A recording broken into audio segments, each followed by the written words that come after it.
Parsha Somor, 672. Vayomer Hashem el Moshe emor el Kohanim b'nei Aaron v'amarta aleim lenefesh lo yitama be'amav. We have over here the Parsha that deals with the Kohanim. This is the Parsha that talks about the Kohanim. Any of you Kohanim? Is anybody a Kohen here other than myself? Okay. So we have, this is the Parsha that talks all about the Kohanim, and the first thing the Torah says is that a Kohen must not come into contact with a dead body. The nefesh lo yitama be'amav. The Kohen must not come into contact with a dead body. That's the first thing the Torah says about the Kohanim. And if you notice, Rashi says over here a strange terminology that Rashi uses. Emor el Kohanim. Rashi says, Emor ve'amarta. Rashi is referring to the fact that the Parsha, the pasuk uses a double lashon. Look in the pasuk itself. It says, "Vayomer Hashem el Moshe emor el Kohanim b'nei Aaron." Say to the Kohanim, "Ve'amarta aleim," and you shall say to them. It's a double. It repeats the word emor. That's why Rashi says emor ve'amarta. Uses a double terminology. Says Rashi, lahazir gedolim al aktanim. That this is to tell adult Kohanim that they have to be careful that minor Kohanim also are not allowed to come into contact with a dead body. That means as much as you could avoid it. A classic example would be when in Israel, when they go on a Lag Bomer trip. The cheder goes on a Lag Bomer. So in America, when you went on a Lag Bomer trip, you went to an amusement park, or you went to a water park, an amusement, you went to a baseball game. You know, that's what we used to do on Lag Bomer. In Israel, you go to graves. Right, Israel, you either go to the Maras HaMachpelah or Kever Rochel or Rabbi Akiva, or, in Israel you go to graves. So when my boys were in cheder, I always had to tell the Rebbe, I had to call the cheder and say, by the way, don't let, when you go into any of these places, and even the Sanhedria Park over here, if you've ever been to the Sanhedria Park, the Kohanim cannot go in there because they're graves of the Sanhedrin, so purported to be graves of the Sanhedrin. So I used to have to call the Rebbeim and tell the Rebbeim that pass down the Chumash, please. That they should watch my sons are not allowed to go in. In other words, adults have a responsibility on minor Kohanim that they're not allowed, that they have to make sure they do not become tamei as well. A classic example: a woman gives birth. Hospitals in Israel are problematic. In Israel more than in America because a Jewish body conveys more tumah than a non-Jewish dead body. So, for example, my son just had surgery. He had a minor surgery is whenever it happens to somebody else. That's minor surgery. That's what they call it. It's minor surgery. It happens to somebody else. He had a surgery. My son had a Baruch Hashem. He's okay. He's coming. But we couldn't go. And my fellow families go out, and the boys couldn't go in to see him in the hospital. Because he's in a hospital that does not have any sort of accessibility to Kohanim.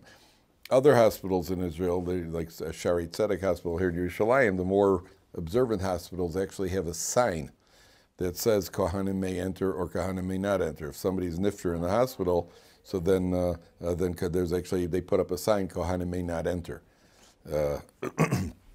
So if that's the case, even a minor is not allowed to go. My wife once gave birth, and I went to see her at the hospital at Shari Tzedek.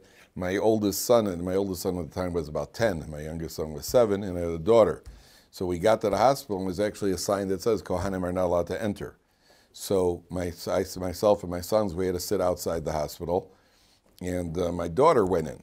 My daughter went in because the girls, the limitations are not on girls. We'll see why in a second. The limitations are not coming into contact. But here the Torah says that adult Kohanim are not allowed to have to supervise the minor Kohanim. Can we turn on the air? By the way, we got to get some airflow in here, one way or another. Thank you, Chaim. Interesting that my wife once had a surgery here many years ago here in Israel. My wife had surgery. Where are you taking those? We're taking them to our Yeshivat. All our chairs will follow. Which is where? Upstairs, upstairs Okay. Thank you, baby.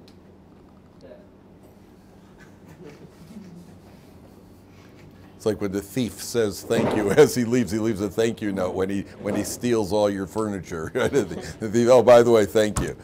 No problem, no problem. We have enough chairs over here. Why don't you take some from the main base medrash, or from the center program? What do you call it? It's also for Bas Kohen? No. A Bas Kohen does not have. We'll talk why in a second. The limitation. So there are two things. My wife had surgery, and when we were first, shortly after we were married, about a year after we were married, she had surgery, and I couldn't go in for an entire week to see her because it was also minor surgery, but I couldn't go into the hospital. She was at Hadass Harat Sofim at Scopus.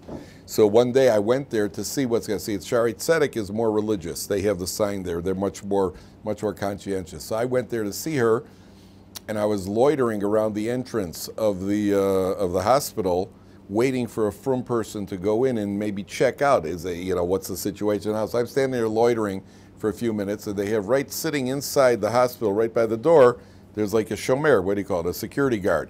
So the guy looks at me, he sees me after, he says, Slicha dodi maze mama, what are you doing here? So I said, Adi Kohen, ani record lo yodei im ani echol. He says, Ken, ani gam Kohen, ani nichnas kol yom. You could come in. I go in every day. So I declined to rely on his halachic ruling, so these are the issues that you could run into. Now, why over here? The commentaries ask, why does the Torah take pains to warn adult Kohanim about minor Kohanim? Why doesn't it say don't eat pork? Emor ve'amarta, to warn adult Jews to supervise minors that they also can't eat pork. Why doesn't it say it by shatnez? Why doesn't it say it by immorality? Why doesn't it say one mitzvah in the Torah? One time in the Torah we find this structure of emor ve'amarta. There's one time where the adults are urged to supervise the children. Where is that? By the Kohanim. Why? Why by the Kohanim as opposed to somebody else? Why specifically the Kohanim? They're the teachers of the nation. Okay, the teachers of the nation. We're going to talk about that. That's an important point. We'll talk about that. But why this mitzvah? What about supervising them not to eat bugs? What about supervising them not to shave with a razor? All right, minors don't have beards. But why not shatnez? Why not treif? Specifically this, the Torah says that we need you to supervise over them. Right. Maybe the punishment's reversible. Something happens and you can't change it. There's the punishments by no different punishment than here by anywhere else. No different punishment here anywhere else. Is it because the Kohanim are like royalty, so they are? We're royalty, so we have little princes. We have little princes, but they're all Jewish. The little girls are certainly Japs. So what? We're special. Okay, it could be. So the commentaries say like this. You see, there's a very big difference between this limitation and other limitations. This is a limitation to specific people. It's only a limitation on Kohanim. So you have your little son who's a Kohen, right? You have your little son who's a Kohen who's playing with the other kids. Now the other kids see they pass by a treif restaurant. None of them are going to go into the treif restaurant, because they're all from little kids who don't eat treif, and they know they don't eat treif, and anybody who does is a goy, right? So that's how they look at that's how the little kids. Okay, so they're not going to do that. Okay, what about if the kids decide to play hide and seek, and they say, okay, hide and seek, and a couple of them decide, let's hide in the cemetery. And now the little Kohen may go along with his friends, right? Or if they're playing with a dead rodent at a time where there's truma, where you're going to eat truma, or whatever it is, there's certainly going to be a situation where you have, or if they're going on a class trip, like in Israel. So now you have to supervise. The Rabbi is not going to take them to a treif restaurant, but he may very well take them to a grave. He may very well take them to Maras HaMachpelah. So you, the parents, have to supervise them because they are in an environment where everybody around them is doing something different. And obviously the extension of this is not only Kohanim vis-a-vis other Jews, it's all Jews vis-a-vis the world around us that we have to survive our children. We have to supervise our children and ourselves. That we have to supervise ourselves, not to be drawn into what everybody else around us is doing. We had once a program here in Israel. So one of the rabbis said to one of the Rebbeim here, everybody nowadays talks about kids at risk. Kids at risk. He said, heck, we're adults at risk. It's always the kids. Yeah, the kids are at risk. We're just perfect. We're tzaddikim. We're of the 36 great ones of the generation. Well, what about the adults at risk? So the first thing the Torah is trying to communicate to you is that the Kohanim have to realize that you have to supervise your kids because their colleagues, their peers, are living with different standards. And therefore, the Torah says, Emor v'amarta, over here that you have to supervise, the adult Kohanim have to supervise the minor Kohanim, number one. Number two, the word Emor is a softer terminology. Remember we spoke about that? What's the other way you could possibly say it? Daber, right? Daber is harsh, which is why it says by Har Sinai, remember the way, if you turn back for a second, the Parsha Yisrael.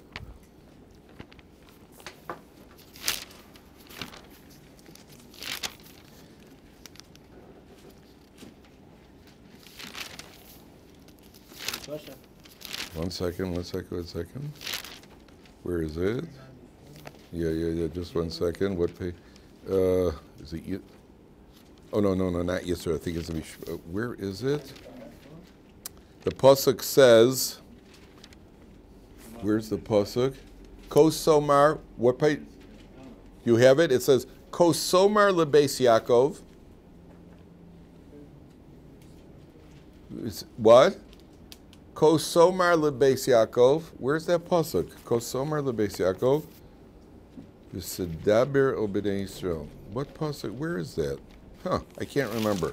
Whatever it is.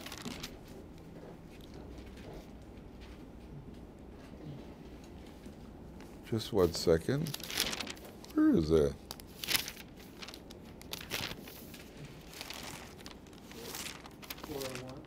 $401.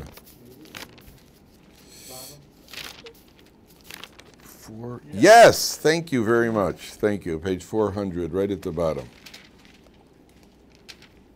It says, right, very last line says, Kosomar lebeis Yaakov. Who is Beis Yaakov? You better turn off that air. There's hot water. There's just hot air blowing in. It's not even cold air, I think. Is it cold? You feel cold air? Do you feel anything? It's very something. Somebody do something, right? Kosomar lebeis Yaakov. Thank you. So you shall say to Beis Yaakov, which is the women, and he uses somar, which is soft. V'saged livnei Yisrael. Saged is a harsh lashon. Sometimes it says Vayedaber Hashem al Moshe. Sometimes it says Vayomer Hashem al Moshe. Right? Vayedaber is a harsher lashon. V'saged is a very strong lashon. Somar is a soft lashon. When you talk to women, you talk soft. Right? Whatever you say to your wife, talk soft. She doesn't mind what you say as much as how you say it. I don't like your tone of voice. Hey, you didn't like that? Wait till you hear this one. How's that? Don't yell. Why are you yelling? That's not a yell. You want to hear a yell? Women, it doesn't matter what you say as long as you say it nicely. That's the key by them. It's how you say it, not what you say. Why over here it says, Vayomer Hashem al Moshe, Emor el ha-Kohanim b'nei Aaron. Say softly to the Kohanim. God, speak softly to the Kohanim. Hi, Kohanim, don't come into contact with dead bodies. Right? Why sorry? Hey, stay away from dead bodies, bro. Why are you talking softly over? What's a soft? So Reb Moshe Feinstein explains, of all the people in Klal Yisrael, this goes back to what you said earlier, the Kohanim have a lot of responsibility. They're not allowed to come into contact with dead bodies. They have to serve in the Beis Hamikdash. They're the teachers of the people. They got a lot of responsibilities. The Torah wants to emphasize there's a difference between, sometimes in life you take on responsibility, but don't see it as a burden. Emoro, if you say, Vayidaber Moshe, tell the joy, Kohanim, I got a lot of work for you guys, and boy, are you going to sweat. No. We don't want you to feel that it's a burden. You have the privilege. But with the privilege goes the responsibility. It's like that in many cases. If I give you a promotion at work, I give you a promotion because you've done a good job and I'm going to promote you to a higher level. You're now going to become the vice president of the bank. I say it to you very nicely. You want to be the vice president. I'd rather be the vice president of the bank than the guy who's sitting there, the guy sitting there, the clerk at the counter. So I'm telling you, obviously you understand that you have more responsibility. But it's a privilege to have that responsibility. Emor, say it softly. The Kohanim should not relate to it as something that's difficult. Now, why do women not have this responsibility? Why do women not have this responsibility? Women are allowed to come into contact with a dead body. Women do not have any real status of Kohenness other than what their husband or father is. In other words, if your father, a man is a Kohen, he's allowed to eat truma. If he has a daughter, until she gets married, she could eat truma as well. If she marries a Yisrael, she's out of the truma. She marries a Kohen, she could continue eating truma, but that's because of her husband. And if a woman is what he called is a bas Kohen, the fact that she's a bas Kohen is almost, I don't say complete, it's almost insignificant because her significance is related to the male in her life. So for example, my wife is a bas Kohen. My wife happens to be a bas Kohen.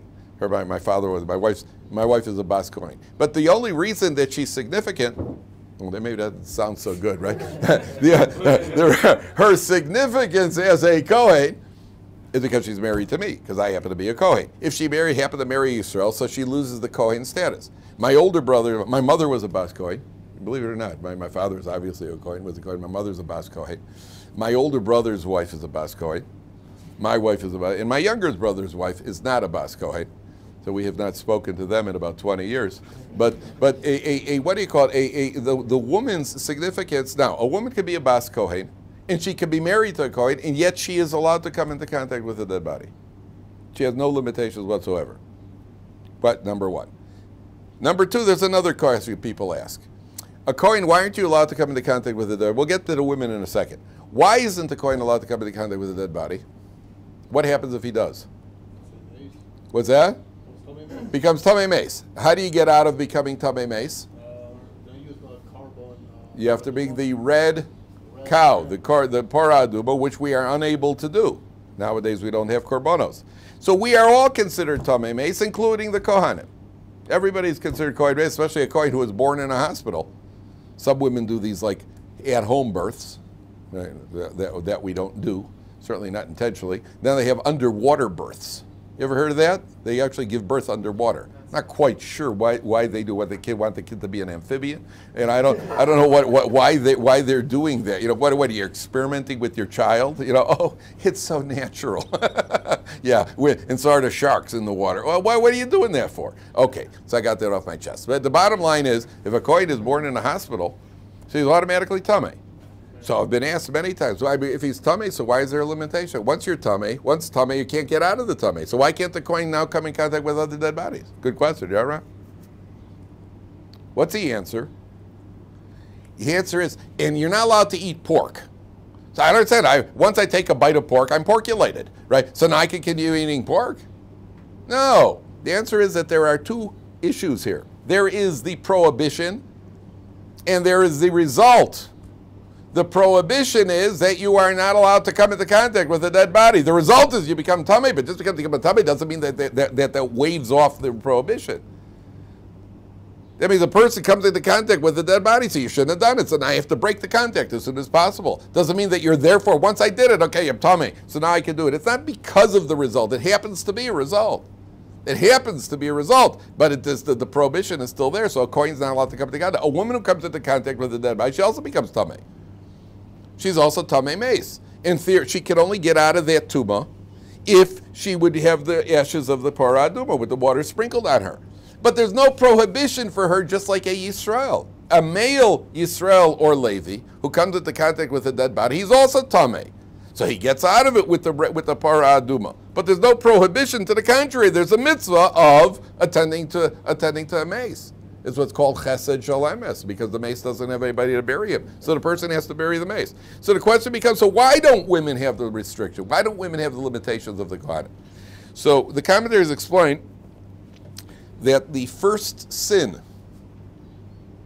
that took place was, who was the, certainly the catalyst of the sin? Chava. Chava urged her husband to eat the fruit. When he ate the fruit, so what happened as a result of the original sin?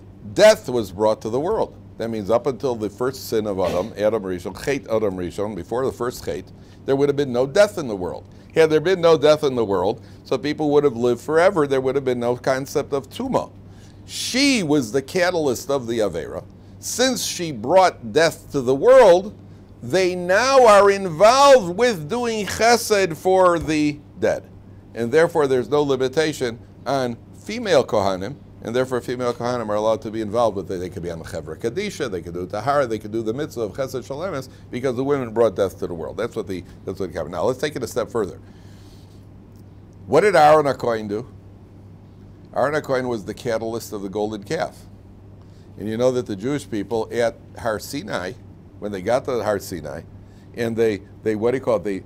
When they received the Torah, they actually got to the state of Adam Harishon Kodam Achet. They got to the state of Adam before the original sin. What restored that? What brought death back to? In other words, there was no more death. What brought death back to the world? The golden calf. Who was involved in the golden calf? Right, but who was the catalyst? Aaron HaKohen. Oh, I don't understand. So if Aaron HaKohen was the one who brought death back to the world, so why don't male Kohanim have the same release as female Kohanim? That's what commentaries ask. Good question, isn't it? If the reason women are excluded from this limitation because Chava brought death to the world, so by the same token, the men should be excluded from the limitation because Aaron brought death to the world. So the answer to that is turn to Parsha Shmini. In order to get an answer, you understand the question. The question is, if the women have a little bit, what about, okay. Right at the beginning of Parsha Shmini,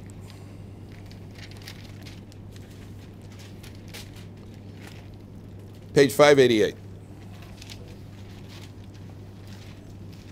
It's a very good question. That's what the commentaries ask. Okay, take a look at page 588, and it says like this. Pasuk Zayin. Pasuk Zayin is about 6 lines from the bottom of the page. Vayomer Moshe el Aaron. Moshe says to Aaron, Krav el HaMizbeach, approach the altar. Va'asei es chatoscha v'esolosecha. Bring your sin offering, your ola, v'chaper ba'adcho v'adam, etc. Now, if you take a look at Rashi, it's on the left column, 2 lines from the top. If you find it, please show the person next to you. 588, left column of Rashi, 2 lines from the top. Krav el HaMizbeach, says Rashi, Shehaya Aaron Bosh v'Youre Legeshes. Aaron was embarrassed, and he was afraid to approach the altar. Abar lo Moshe lama tabosh. What are you embarrassed of? Lekach nivcharta. This is what you were chosen for. So the Medrash says, why was Aaron embarrassed to approach the altar? He was hesitant. Why was he hesitant? You know, the Mizbeach has horns, right? You ever see what the Mizbeach looks like? It's got the 4 corners of the Mizbeach. The Medrash says when Aaron saw those corners of the altar sticking out, it reminded him of the horns of an ox, which reminded him of the sin of the golden calf. So he was embarrassed. I'm the one who was involved with the golden calf. I'm going to now bring offerings on the altar. So Aaron was embarrassed. You understand where he's coming from. How could I go? It reminded him, and he was ashamed of the Avera he had done. The Gemara says, if a person does an Avera, and you're ashamed of having done the Avera, all of your Averas are forgiven. Interesting? It's Gemara and Brachos. If a person does an Avera, and you're ashamed of having done the Avera, so then the Gemara says, all your Averas are forgiven. Why that is? Probably, because being embarrassed is like dying. Well, you're saying even your posted Averas that you've done before and then? Right, you can't. There's no credit. It's not like you can't get atonement for in advance. You can't get a what do you call an advance credit. Let me do this. I'm embarrassed, so to put this on my future account. That doesn't work. Only for the ones from the past. Only ones from the past. So why is that? Probably, I'm not 100% positive. Possibly because when a person's embarrassed, that's why. By the way, if you embarrass somebody, it's as if you killed them, because you cause their blood to drain from their face. The Gemara says that when you embarrass somebody, a person turns red. We associate when a person's embarrassed, their face turns red. But what really happens, the reason why that happens physiologically is at the moment that a person's embarrassed, the blood drains from their face. Then it rushes back in. That moment of the blood rushing from a person's face, the blood being drained, when the person finds out that they're embarrassed, like, they turn white. And then they start flushing, the blood comes rushing back in. At that moment that their face, the blood drains, It's as if you've spilled their blood. So it's as if you've killed them. So when a person dies, death is an atonement. So the commentaries say, really, the question's a good question. By rights, Aaron brought death back to the world. The men should be involved. But Aaron atoned for all of his sins. When? Right over here where he was embarrassed about the sin of the golden calf. And because he was embarrassed to approach the altar, because it reminded him of the golden calf, that became an atonement for all of his Averas. Became an atonement for all of Averas. So it's all the results are wiped out. Therefore, the men are not excluded from this limitation, but the women are because of the sin of Chava. By the way, that's why women light the Shabbos candles. Well, why do women light the Shabbos candles? There's a pasuk that says, Ner Hashem, God's candle, God's flame, Nishmas Adam is man's soul. Man's soul is God's flame. Ner Hashem, Nishmas Adam. Who extinguished that candle? Chava, because she brought death to the world. So the women rekindle that flame every Shabbos. That's why the women do the Shabbos candles. That's why the men pay for everything and the women do the Shabbos candles. That's the breakdown of the responsibilities. Now, there's a very interesting question. If you got that off my chest too, there's a very interesting what do you call it? And anyway, men would never be as dramatic about it as women. You know, women light the candles and they cry and somebody once asked, why do you ever see the women do like this? Why do they do that? Somebody once said they're welcoming Shabbos in. And I think if men were doing it, men would just take like a cigarette lighter or something, go like that, they'd be off. The women are there with like this, and they're crying and everything else. The men would just go, and they'd be off to go check their phone. So the what do you call it? That's what it says about that. That's why she lights the candles. Now, there's a very, very interesting question. If you remember, is there an exception to Kohanim coming into contact with a dead body? First of all, let's see what the halacha says. Let's say for a second. Look, read the next pasuk. Who is the kohen allowed to come into contact with? Says the pasuk base. Ki im l'sheira hakarov elav, his next of kin, which refers to his wife. Le'imo, his mother. Ula'aviv, his father. V'lido vito la'achiv. He is allowed to come into contact with his next of kin. The kohen is allowed. Not only is allowed, it's a mitzvah for the kohen to attend to the bodies of his next of kin, which is 7 relatives. His mother, father, son, daughter, brother, sister who's not married, or his wife. 7 relatives. There's one person who's got even limitations on that, which is who? The Kohen Gadol. The Kohen Gadol is not even allowed to come into contact with his next of kin. There's only one exception for the Kohen Gadol, which is what? What's that? A mace mitzvah. A mace mitzvah. What's a mace mitzvah? The guy is dead in the field and there's no one around except for the Kohen Gadol. There's nobody, is an unattended, well, before we get to the Kohen Gadol, there is an unattended body. And an unattended body means that if you're standing there and you call out, there's nobody to respond to you, then you have the obligation to take care of the body. And a mace mitzvah, even a Kohen Gadol who happens to be walking and sees an unattended body, the Kohen Gadol has an obligation to then become tamei and take care of the body. It's called a mace mitzvah. There's actually a Mishnah in Tractate Nazir that describes, there's a limitation. A Nazir is also not allowed to come in contact with a dead body. Now, what happens if a Kohen Gadol and a Nazir are walking together and they come across an unattended body, right? Which one of them should come into contact with the body? So it's a machlokas in the Mishnah over there, who should become tamei. You don't need both of them to become tamei. Who should become tamei? There's a machlokas in the Mishnah. There's actually a book that was written, I think it's called the Big Book of Jewish Humor. And this was written by one of that you've heard of the Haskalah, the Enlightenment. These were the people who were anti-religious and they were always making fun of religion. So one of the things they included in the book as a joke was if a Kohen Gadol and a Nazir are walking along and they're actually including this Mishnah as a joke. Like, oh, haha, that's funny. Like, what if a Kohen Gadol and a duck walk into a bar? It's like they thought it was very humorous. The Mishnah brings it up because the Mishnah is trying to determine logically which one of them has got should get involved with it. Now, a Kohen Gadol is allowed to get involved with only one, which is called a mace mitzvah. Okay, that is the limitation. That's what the Torah says over here. Now, very interesting. If you look at the end of the previous Parsha, take a very look at page 670. At the very end of last week's Parsha, it says like this. V'yisem 4 lines from the bottom. V'yisem kedoshim, ki kadosh ani Hashem, be holy, v'avdil eschem min ha'amim li'osei. I've separated you from the nations. Then it says like this, the very last pasuk, Isho Isha ki yebem ovo yidoni, a man or a woman who practice, how does he translate it? Sorcery of ov or yidoni, mos yubasu, ba'evin yirgamu osam demamdav. They are stoned to death. What are the ov and yidoni? Ov and yidoni are different ways of various forms of bringing up the dead and contacting the dead.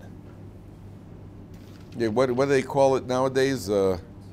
Necromancy, where you make contact with the dead. I think like what? Medium? We're using mediums, that sort of thing. You make contact with. The most famous case in history is Shaul HaMelech, King Saul, who brought up the neshama of Shmuel Hanavi to make contact with him, which it says in the Nach. So the commentaries ask, what's the connection between that and this parsha over here? What's the connection between that and the parsha over here that starts talking about the Kohanim? Number one. Number two, why is there, let's take it a little deeper now, why is there a limitation? Why is there a limitation on Kohanim to come into dead bodies? Like how we talk about the original sin, but we can take it a little deeper. Why is there a limitation on Kohanim to come into contact with dead bodies? So it's very interesting. If you think about other religions, say Catholicism, for example, I remember, when do Catholics really get involved with a priest?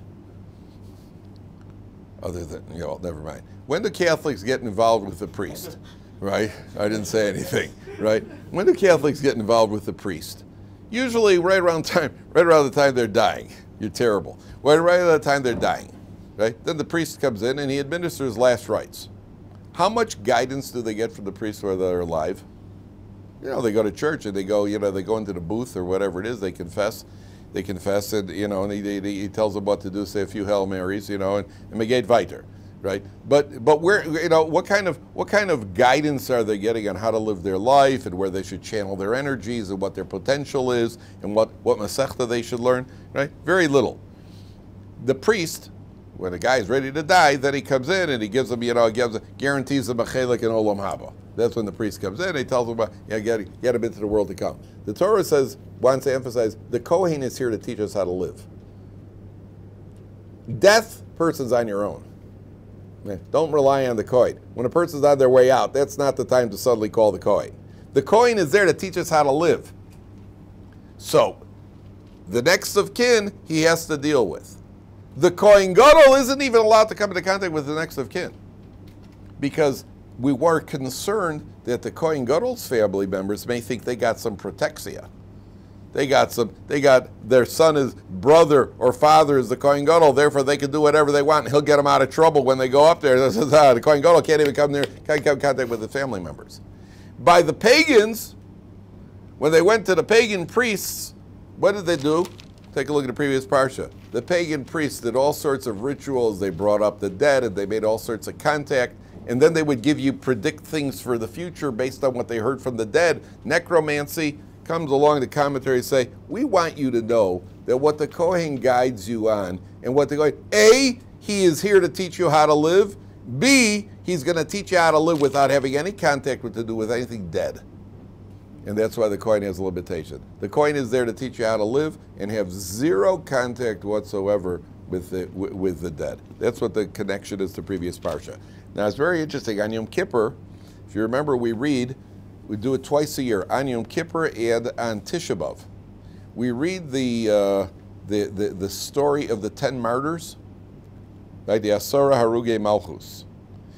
And the first 2 that were taken out to be executed by the, remember, one of them is Rabbi Akiva and Rabbi Chanina ben Teradio, and we read that, and it's read on Yom Kippur in order to kind of arouse a certain amount of emotion and a certain amount of, to touch us, and it's very, very, very, very rough stuff to get us to create a certain mood on Yom Kippur and on Tisha B'Av to tap us so we could tap into a little bit of seriousness. So the first 2 that are brought out to be executed are Shimon ben Gamliel, who was the Nasi, and Rabbi Shmuel Kohen Gadol. And they draw lots. And it turns out that Rabbi Shimon ben Gamliel is executed first. So they chop off his head. And then what does it say? Rabbi Shmuel Kohen Gadol then picks up the head of Rabbi Shimon ben Gamliel, and he says the head that was involved in learning Torah, and now it says he goes a whole lament on behalf from Rabbi Shmuel Kohen Gadol. What's the obvious question, gentlemen? Picking up a dead body. Why is he allowed to pick up the head? He's Rabbi Shmuel Kohen Gadol. Why is he allowed to pick up the head? He's coming in contact with a dead body. What do you say? So what? So he could eat pork also? Why is he allowed to come into contact with a dead body? Kiddush Hashem. You're allowed to desecrate the Torah for Kiddush Hashem. And eat pork, I'm going to be Kaddish Shem Shemayim. You know, if a guy says to you, hey, you want a pizza? You want some pepperoni pizza? Yeah, it's like Kiddush Hashem. I'm going to eat a piece of pepperoni pizza, and I'm going to tell you it doesn't taste as good as the frum stuff, right? How do you like it? That's a kid. No, you can't make a Kiddush Hashem by doing Averas. Why does he pick up a head? So one answer is that it was a mace mitzvah. There's nobody to attend to the body. Right now, there's nobody to attend to the body. He's the only Jew there. He's in front of a bunch of Romans. So he picks up, you can't let the body, he picks up that. I don't know what's going to be the next minute. Maybe I'll be able to bury him. So what? He's a Kohen Gadol, but it's a mace mitzvah. You know, greater mace mitzvah than that. That's one answer they give. One answer they give is that he's a, what do you call it? That's one answer. There's another answer, which is a brilliant answer. Well, you're right. He was going to be killed next, right? Now, what do you do? A person knows that they're going to die. We have an obligation to try to stay alive as long as possible. That's one of the reasons you can't disconnect people who are on a respirator, right? To pull a plug on a respirator is called murder. Sometimes you can let a person die without intervention. There are times where you can let the person die without intervention, without medical intervention. But to go and to terminate their life, that we don't have any right to do. We have an obligation to try to maintain our lives as long as possible. Rabbi Shmuel Kohen Gadol, as soon as he picks up this head and he starts saying the lament, what's the reaction of the Romans? They're enjoying the show. Oh, this is amusing. Look at this. In other words, by picking up the head and then crying and lamenting over the death of Rabbi Shimon ben Gamliel, what is he? He prolongs his own life, even if it's only a matter of moments, only if it's a matter of minutes. And to prolong your own life, pikuach nefesh, so that we set aside the whole Torah. There he's allowed to, that's why he picks up the head in order to prolong it. That's what the commentaries say. Okay, very interesting answer. Okay, now take a look at Pasuk Beis.